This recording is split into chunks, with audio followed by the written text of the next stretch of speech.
fa ao anatin'ny sondatam-paritany fa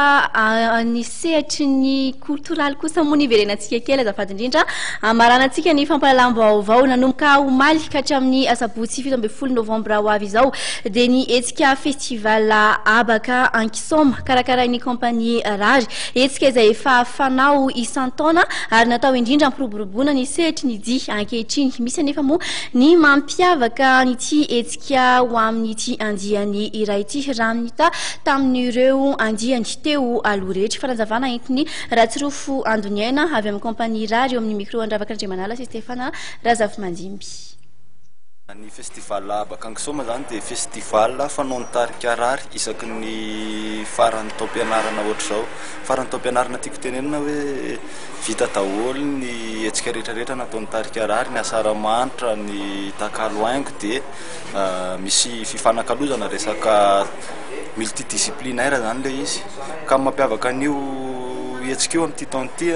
dia ny fitetezana ny faritra manodidina izay toerana ampianarin'ny tarika rary toy ny hoe any Ambohidratrimo SOS village Ampatsakana mampiavaka an'ity hetsika amin'ity taona ity ihany koa dia misy ny mpandia avy any ivelany izay tsy fanao ny tarika rary mihitsy amin'ny sehatra abaka ankisoma no manasa mpandia avy any ivelany fa amin'ity indray mitoraka ity dia manasa mpandia mpamorona avy any Alemaina ny tarika rary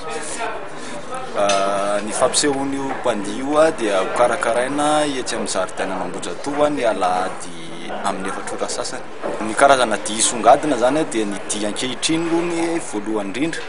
na ny danse contemporaine fa ankoatr'izay dia misy ihany koa ny danse en couple na danse de salon dia ny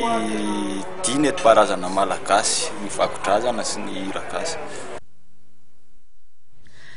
Fa ety ampamaranana dia ampatsiahivina trano ianao Rampitso Zoma fa 12 ny volana novambra no ivoahan'ny gazety Mahery laharana vaovao dia ny laharana fahafito amin'ny 20 sy 700 no hitanao ivoaka ny amin'ny fatra rehetra mahazatra anao mialohan'ny rahantsika tanteraka kosa averina tanterina eto ihany ny vaovao isan'ny songadina tamin'ity androany ity nampiakapeo ary ny teo anivon'ny Ankolafira Valmanana ary nilaza tamin'ity androany ity fa hitory ireo manamboninaitra izay nilaza fa ao ambadiky ny raraha alatromby any amin'ny faritra atsimo ny filoha teo aloha Marika Valmanana sy ny mpiarady aminy tompoko lahy sy tompoko vavy mankasitraka anao indray nanaraka ny fampahalam-baovaontsika hatramin'ny farany mametraka ny veloma mandrapita fa ho amin'ny Rampitso indray veloma tompoko.